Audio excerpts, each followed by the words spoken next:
Chaos Theory, everyone's favorite Splinter Cell. It may be a little late, but coincidentally, it just had its anniversary. It originally came out on the 6th gen consoles on the 29th of March in 2005. That means it just turned 20 years old.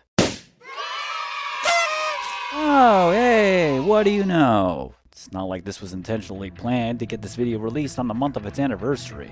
In fact, this was only just discovered after getting started on editing this video.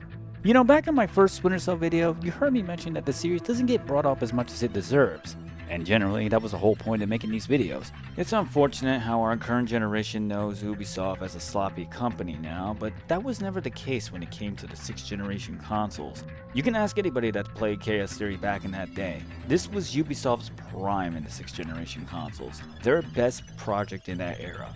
Bar none. And if you still don't believe me or anyone else, then let the official Xbox magazine tell you all about it as they overhype their ratings, such as Xbox Game of the Year 2005, best game ever on Xbox, highest score ever, 9.9, official Xbox magazine. Now here's something that'll strike some of you with some familiarity. What if an algorithm could crash the stock markets, black out New York, and hijack ballistic missiles? This is 2007. This is reality. Well, if you change it to 2008, then yeah, you're almost there with that. Did these people predict the future? The one programmer who has the key to this algorithm has vanished. Find him at any cost. Bring the battle closer to the enemy, and bring it to their soil before the chain of chaos becomes unstoppable. You are, once again, Sam Fisher, and you are still a Splinter Cell. Now we're getting politically realistic. Give me more reasons to make my head hurt.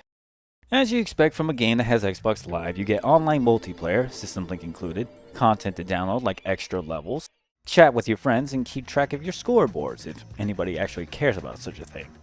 But now instead of multiplayer being exclusive to online, we have co-op missions, split screen mode if you want to call it that.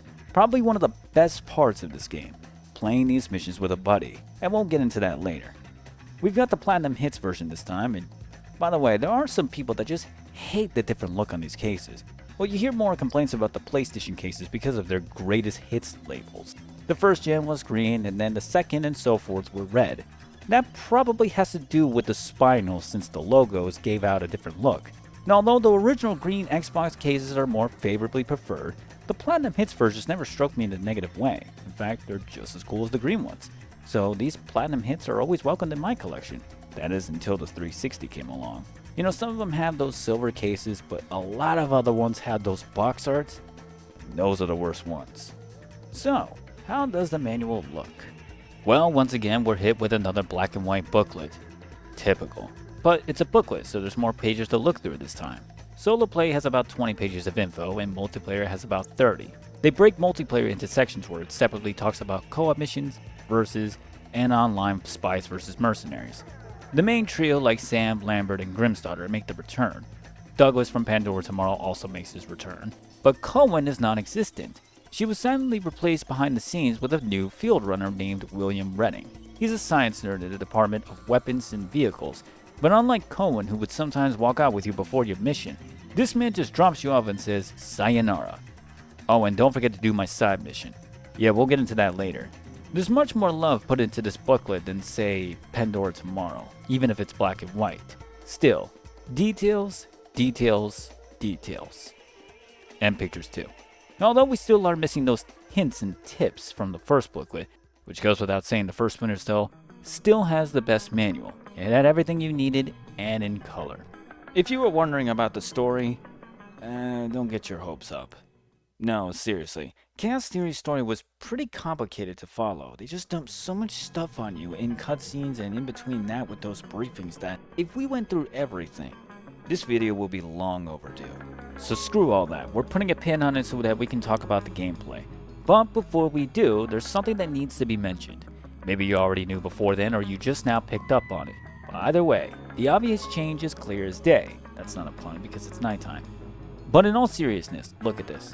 The moving clouds in the background, the authentic look and sounds of the ocean, the moonlight shining through the ground, the lighthouse in of itself. The first mission only just started, and you can't help but to be impressed with how the graphics upgraded in Chaos Theory.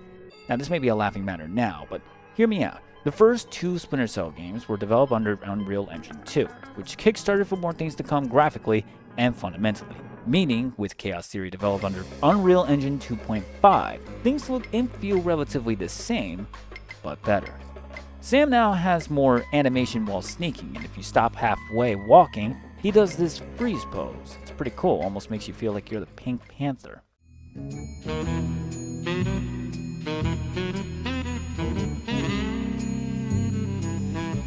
Most of the controls were carried over from Pandora Tomorrow, so it's all the same in moving around, jumping, climbing, ziplining, sneaking, shimmying, all the basic functionality. A few changes come to mind, like moving from wall to wall, although it is a nice feature that makes it look cool. It doesn't do you any better than roaming through the shadows casually, or if you just rolled over to the other side. It provides the same results, and the same can be said for the wall jump. We no longer use this tactic to reach for a higher platform anymore, and instead return to the basic enemy takedown from above. It's one of those moves where you know you have it and can use it, but my instinct steers me to do anything else but. In all honesty, it is cool, but sneaking up on an enemy to eliminate them is almost easier now than it was before. Granted, you still need to take precaution as they can't be grabbed while moving, but if you don't want to grab them, slapping him in the face is still an option. Nah, better yet, since we're already here, let me introduce the knife. Something that you thought you didn't need until you have it. The right trigger was switched for a lethal approach with a knife, whereas the left trigger is used for a non-lethal approach for an unconscious act. And this also applies to when grabbing onto the enemy. Now, even though the knife is a quick execution, knocking out enemies can also be done with one hit. Personally, the knife is a much easier approach, and more likely guaranteed in silencing your enemy than anything else. The obvious note here is, of course, hiding the bodies, otherwise you'll be greeted with the returning alarm system. And before pointing out the obvious question, Lambert had the nerve to break it in with a fourth wall joke. They have a newly installed central alarm system. Don't tell me. 3 alarms and the mission is over? Of course not. This is no video game, Fisher. But you don't want the whole place alerted to your presence. Stopping what you're doing just to pick up the bodies and move them around always broke the flow of your pace. But they made things easier for us now. If you use the knife and hold A at the same time, Sam will automatically grab the enemy onto his shoulders after the kill, making things easy to move right along. Even dropping the bodies is easy by pressing the Y button. Before then, you had to set the body down slowly by pressing the A button. And in Pandora Tomorrow, the only way of dropping the body instead of setting him down was to pull out your weapon. Now we could just drop him and get a move on with just a single button. That did take a while, but hey, we got it now. When it comes to interrogations, rather than sticking the gun straight to the dude's head, we now get a much more vicious Sam holding it down with a knife. And somehow this is much more threatening than a gun. And what's even more bizarre is that even though this looks threatening, Sam has his own way of keeping things lighthearted. Stay calm. We don't want to make any sparks. Who are you? I'm the fire inspector, and I'm worried that you or one of your stupid friends might try and squeeze a shot off him here. Why? Can't you smell the gas? It seems as though after his interrogations in Pandora Tomorrow, they wanted to spice up his dialogue a little bit, adding in a few more subtle jokes, although he does take the job seriously, don't get it wrong. Please let me go. I won't tell them I saw you. You don't understand what's happening here, do you? Morgenhold, your goons tortured him to death, and I'm holding you responsible. Oh, no! It's not my fault! The only thing worse than a coward is a liar. You gave the order, and now you're gonna die for it. Please! But when his humor comes out, it's some pretty good dialogue. You gotta give him credit for it. But you also can't forget he has a knife, and it's easy to tell how he enjoys himself with it sometimes. And that does make him look and sound psychotic. It's supposed to be humorous, sure, but damn, dark humor. Forget it. I don't want to find anything. Gotcha. Damn, I knew I'd get caught in here. Tough break, pal. Tell me something I don't know. The knife isn't used as an actual weapon other than a one-shot kill. The pistol and the SC-20K are still in Sam's inventory as expected. It's a shame that the rifle doesn't have extra settings to zoom, but you can still get a good clean shot with the accuracy lock-on. It sort of feels like the timing here is a bit short compared to Pandora Tomorrow, but that honestly could be me lying to myself. Even without zooming in, Sam can get a pretty good lock-on with the rifle no problem. It is more on the silent side, but the big plus side on this pistol is the gadget installed onto it, and we'll talk about that momentarily. Chaos Theory is now sparking up a new look on the HUD, as well as the weapons inventory. It's a little more condensed to make it look neat, which is fine. Doesn't really matter as long as the navigation and selecting weapons is as easy as breathing. If you equip the rifle, then change it to the pistol, you can swap either weapon with a simple tap on the white button. Everything you expect on the inventory is all the same here, like the air ring, the sticky shocker, the sticky camera, the grenades, all that stuff. But here's the kicker. We got rid of the camera jammer as a separate device, and I've installed it onto the pistol, and activating it with the left trigger while aiming. Not only does it jam cameras, but also stuns any lights, including facility lights. It's automatic once you press the button, allowing you to move along quick before it goes back to normal. This does remove the red laser sight, and we're back to the precise reticle, but since we progressed this far from the first Splinter Cell, the reticle is now accurate to the shots this time around, so it's a lot easier to get the headshots now than before, even when you had the red laser sight. Besides, the jammer is now a better preference because it doesn't require you to hold it down like you had to do beforehand. With the gauge meter on the bottom right, the jammer recharges with each use, so you can use this almost as much as you want without wasting any bullets. And the microphone, no longer on the inventory. Instead, it's on Sam at all times, so no matter what conversation we run into, the NSA can hear it all at ease. Since we brought up the NSA right before the mission starts, you'll get a briefing from each individual under the third echelon, or even Yamamoto from Japan's Defense Force, to further explain the details on your upcoming mission and what your objectives will be. And after the confirmation, Redding will give you a selection list on how you want to handle the mission, where it displays a selection of 3 loadouts for you to choose from. Stealth has less bullets but more traps and silencers. Assault is more ammo and explosives. And Redding's recommendation is a mix of both. Without question, always go for the Redding's recommendation. Yes, the idea is to go for stealth so that you don't rely heavily on using your weapons. But screw that, you always want to be prepared. And by being prepared, you want more ammo and equipment such as silencers for backup. Redding will also give you a side objective for every mission you do. Mostly just has to do with finding objects to disarm or dismantle or even tracking, and it can range between a few or several. On your offset, you have a map to show your objectives on where to go. It can be helpful, but the way you navigate this map is discombobulating. It's stationary, so you can't move it all around. You're stuck on either turning it around or zooming in and out, which it barely does. You can get by with it, it's better than nothing, but this could have been better improved. And on that note, these side objectives didn't feel important for me to do, other than to showcase my results after the mission, which is a new thing here in Splinter Cell. At the end of your mission, your results will show how you progress through your missions, whether you're a straight up killer or if you handled it like Big Boss status, where literally everything is almost 0 and 100%. Which, by the way, don't attempt on your first playthrough. You're asking yourself to be miserable just by attempting in one mission. Sam may be easier to control and your equipment is more useful than before, but the enemies are just as smart as they were before. In fact, they don't hesitate at all in pulling the trigger the moment they either see you or feel your presence. It's interesting in a way because anyone with a gun inside that gets a jump scare is going to start blasting. So with that instinct in the back of your mind, it forces you to be even more precautious. Now you still have the whistling tactic, so in confronting them as a struggle, the whistle will always make it easy for you. But again, operating like this is like Big Boss status. That requires patience and tactics, which is harder than you think. Unless you care about your progress, using the pistol or gadgets on your SC-20K is the way to go if you just want to move right along. For me, it doesn't matter so much about the kills. Restarting only made sense if the enemies tried to set off the alarm before it's too late to put them to sleep. Of course, we can't forget about those certain missions that restrict us from using lethal force. You know how that goes. Guns can't be used and you gotta be in camouflage. And that also includes the knife. But even without 5th freedom, it's easier to get by those areas now thanks to the camera jammer on the pistol. And if things get too difficult, you've got sticky shockers and air rings to save your troubles. Without a doubt, you're gonna make some mistakes here and there, but that's the beauty of these trials and errors. It's no stranger to the Splinter Cell franchise.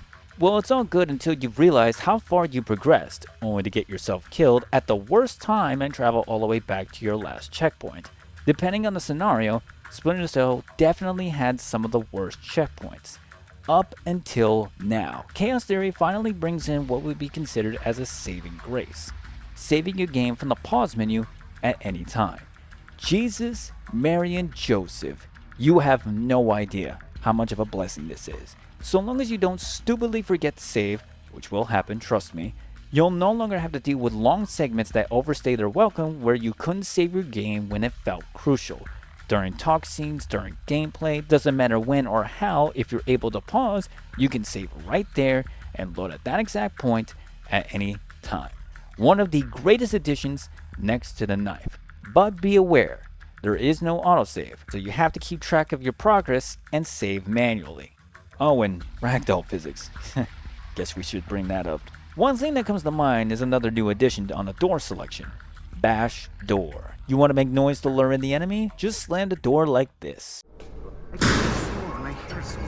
Or, if you time it just right, you can slam the door right on the enemy, and they'll go flying. It just keeps getting worse.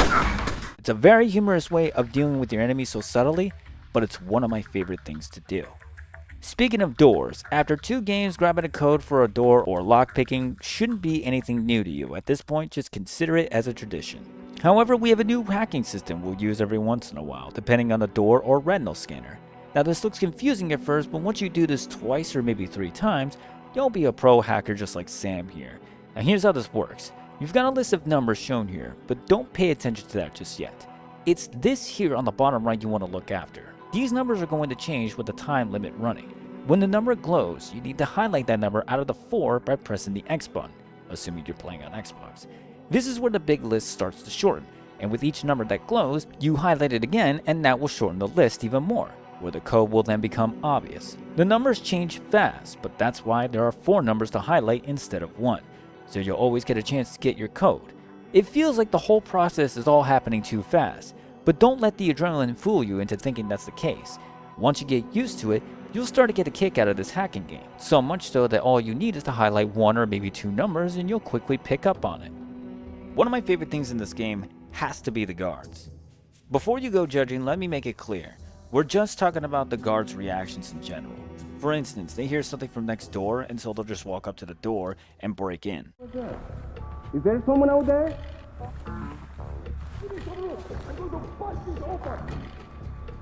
What the? Who did that? Show yourself! Or you'll even have those that'll search the room but then they just abandon their post because they're too scared. Forget it. I don't want to find anything anyway. Oh, here's a dialogue that actually put me by surprise, but in a pity way. Emptying his liquor cabinet and playing video games. He's got the new Prince of Persia. Yeah, I heard it's awesome. Gonna be game of the year, man. Can't wait to play it. At a time when they really cared. The environment is more dark this time around, and that also includes the plot. All of your missions basically take place at night, and there are some levels where you'll have to traverse through blackouts, but even with lights, you're more reliant on using your trusty goggles like the night vision and the heat vision. It's all the same when it comes to your perspective on your enemies and traps. If you press the up button on the directional pad, he can activate the EMP vision, basically another way of identifying the camera visions, hidden microphones, or even wires. It gets used maybe once, sometimes twice, depending on your side objectives or your main mission. But the heat vision was more reliable, to be honest. And call me crazy, but there didn't seem to be a single K9 spotted in my playthrough. That's kinda surprising. We don't have any similar stages like the moving train, but we do rob a bank. Yes, that's right. Sam Fisher robs a friggin' bank. And it's awesome. You might complain that this stage doesn't resemble anything like a bank up until you get to the vault, but it doesn't matter. This is one of those stages where it really made you feel like you're playing a mission from Mission Impossible. The cargo ship is a confusing maze-like stage. It's one of my least favorites because it takes a while to adjust to the setting, and more importantly, takes up most of your time. It's a long level for the wrong reasons.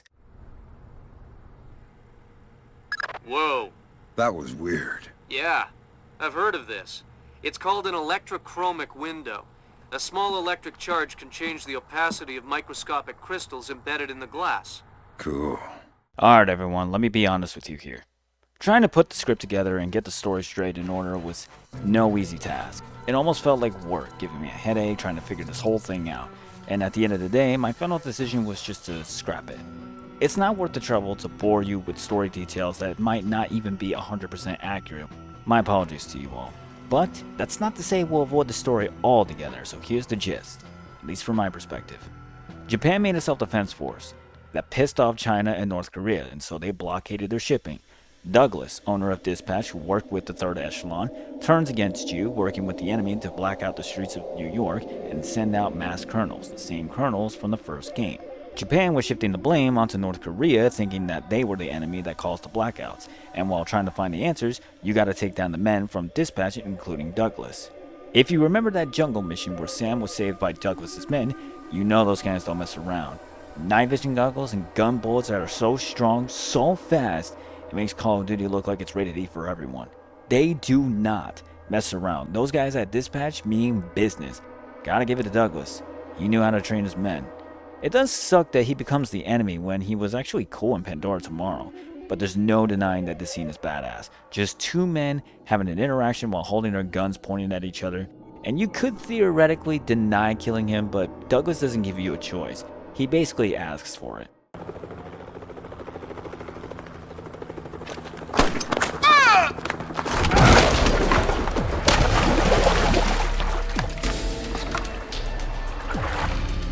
You're right, Doug. I wouldn't shoot an old friend. But at the end of the day, you find out that Japan and the administrator of the self-defense force are the real enemy. Really takes you a full circle. So when infiltrating their defense force, these guys don't mess around neither. If you get caught, you'll be tased until you get conscious, only for the Japanese to torture you on who you're working for. Definitely save right before here and carry on. That way you can load the checkpoints, and if you fail, you can try again.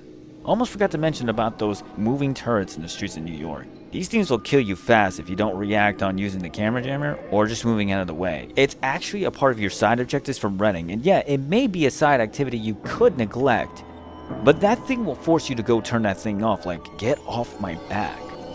Let's go back to that area where we needed to locate Toshiro Ultimo, Admiral of the ISDF, which, by the way, is over 100 feet underwater. Once you find him, he gives away some false belief speech. Well, actually, it's a lecture. But he makes you sit through and listen to his nonsense before he... Wait a minute, is he pulling a harakiri? 発射された電波は月の表面で反射し、日本にこだまれよ戻ってくるのが受信されたほか、世界各地にも届きます。 Although it was an attempted suicide, he still lives from that. But regardless of such, we have to escort him out of here. But the problem is that the only way out of here is by shooting through this glass, and we'll have to swim our way out of here. Good work, Fisher. He's stable, but we still have to get him out of there. You're going to have to blast your way out. We're over 100 feet underwater. You're not pressurized, Fisher. It will be a shock, but you won't get the bends. Next time, you're going on the mission and I'm making up the crazy plan. Now there's one more thing to address here. Well, two, actually. This involves both Grimsdottir and Lambert. Firstly, all the manuals state that Lambert is taller than Sam, but in every cutscene, they're always the same height. Consistency at its finest. Then we have Grimsdottir, which, keep in mind, she's 33 in this game, and in the first game she just turned 31, almost looking like she's in her 40s. She has that look as though she's been in the game for quite some time. But here, she looks like she just got out of college. Like, damn, she looks way younger than first glance. It's almost a triple take. Was it the glasses? Nah, it couldn't be. Now, before we get into the co-op section, we need to talk about the music. Out of respect for the man named Michael Richard Plowman, because he composed the first Splinter Cell, his music was alright. It felt a little out of place for a Splinter Cell game. In Pandora Tomorrow, we had 3 different composers, Guy Dubach, Jack Wall, and Mark Lezard. They did a better job in setting the atmospheric tone at all different levels you encountered, and even though it's as good as it is, like the ambient music, the music transition from normal circumstances towards those action sequences doesn't flow smoothly as you'd think. A good example is the first stage, the embassy. This theme is so good, but the action theme feels out of place. Listen here.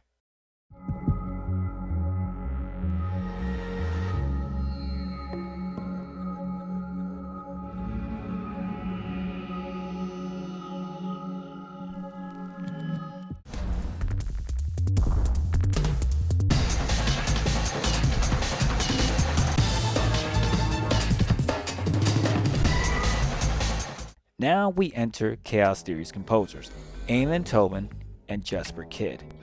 Let me quickly bring up the intro, because this will tell you everything.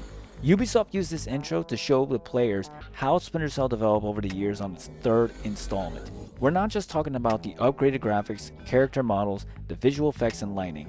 We are of course talking about the music. This song alone is enough to tell you what these composers have in store for the rest of the game.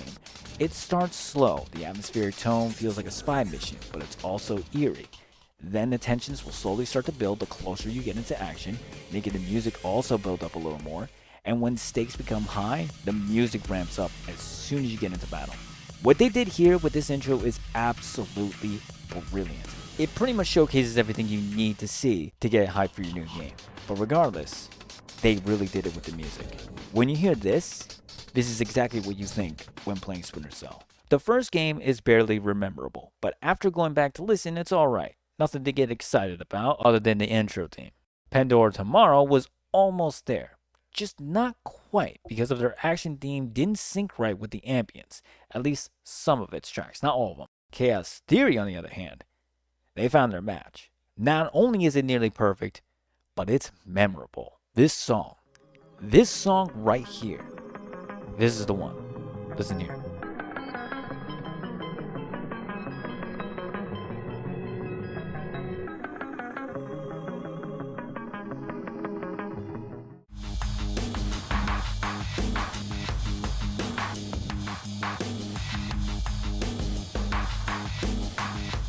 Now, single player is a good time for sure, let's not exclude that entirely. But honestly, co-op is the best part of this entire game. ShadowNet basically dispatches their own Splinter Cells while Sam is handling his own missions. Sort of the same scenario from Pandora Tomorrow, except that was exclusively online. Here though, they finally put in the vertical split screen. Your first mission has you go through the training stage, much like how Sam did in the first game. As a team, you'll be working together to bypass obstacles, take down enemies, or even hack security doors. The black button replaces the whistle for teamwork interaction, so when one player presses the black button, the other player will then press the black button onto that partner and follow the prompt correspondingly. There's a few things you could do, like giving each other a boost up on a high platform, and help the other player climb over you as another way of boosting, or leaping him over to a wall just so that he can open a door on the other side.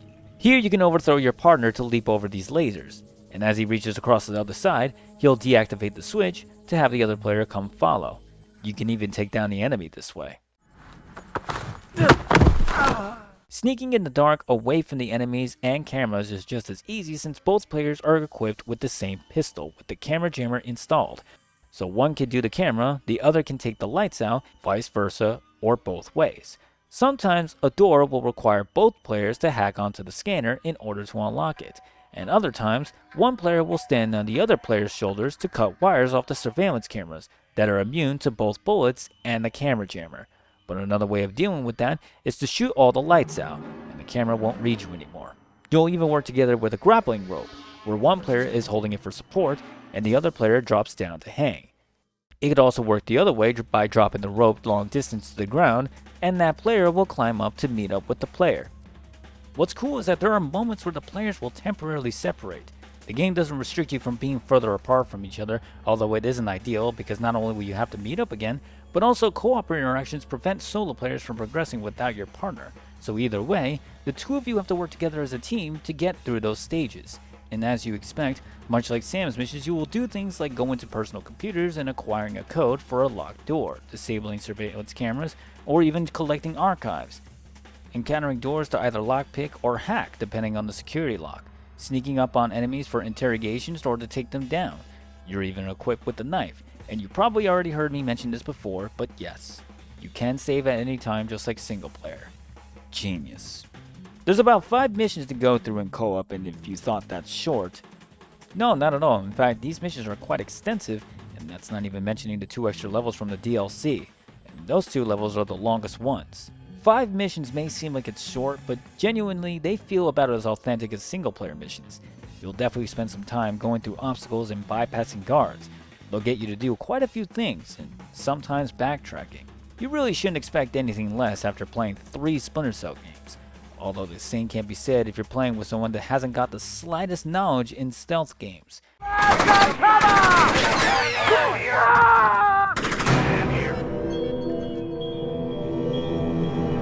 By the way, just because there's two of you doesn't mean it'll be easier for you to barge in guns blazing, because at the end of the day, you're not a run and gunner, you are a Splinter Cell.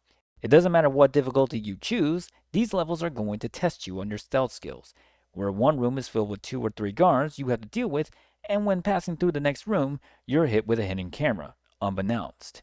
You might want to take precaution with a partner you decide to play with, considering it could be their first time in a long time, or first time ever. The beginning stage does a good job in explaining the controls to you, but once you're out in the field, you better hope your partner plays just as good as you do. Otherwise, you're playing with a rolling dice, and the end game is karma. Nothing. So, how about Double Agent? Are we going to talk about that now? Hell no. Splinter Cell has drained me these last couple months, so it's time to move on to something else. If you stuck around for the Splinter Cell series, then let me just say, thank you. Thank you for watching, thank you for your comments and support. At least this tells me that Splinter Cell still hasn't been forgotten. Everyone who has played this game has their own memories, and you know what? It's always nice to hear other people's memories on their favorite game. So, share them. We're all welcome to hear it. Happy birthday, Splinter Cell Chaos Theory. 20 years, and you're still the best Splinter Cell. It's time to move on to something smaller. This particular game got released on GameCube and PlayStation 2, but not on Xbox. But there is a way to play 6 of these games right onto the Xbox, no problem. More on that for next time. In the meantime, that's it for me. We'll see each other soon. Salute.